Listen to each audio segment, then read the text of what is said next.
olalpa kamel mate an pung chakin min tu te chu an vatam ta em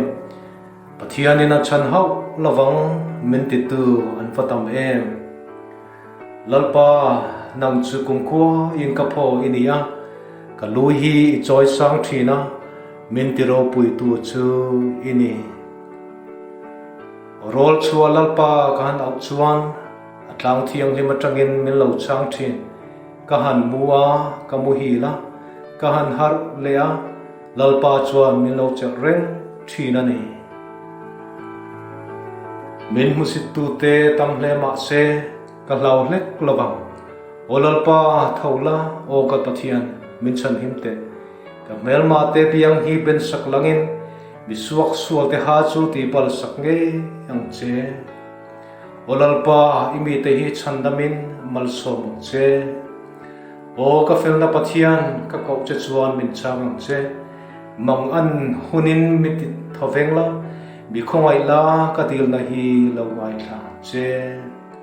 o mi sing te u eng chen nge thil loi lo le tot ngai na ro pui na hi in musit don Pathian ngai sak mi chu lalpan atan a thlang ti hriaula lalpa chuan kaw o hi a lo hria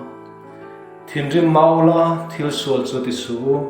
in khumlai sola in ngai toin ngoi thia pro in thona dik tak chu hlanin lalpa chu ring ru bitam takin tunge thil tha min petang le lalpa I mel eng chu kan chunga ronen tir ta che an ti a an bule bal hlo aya an limna aya na sa so ken min ti loma thamuang taka muin ka mu hilang nang ma nge hi ni lalpa him taka min am tir thin tu chu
Lalpa chu ka ta ning lai po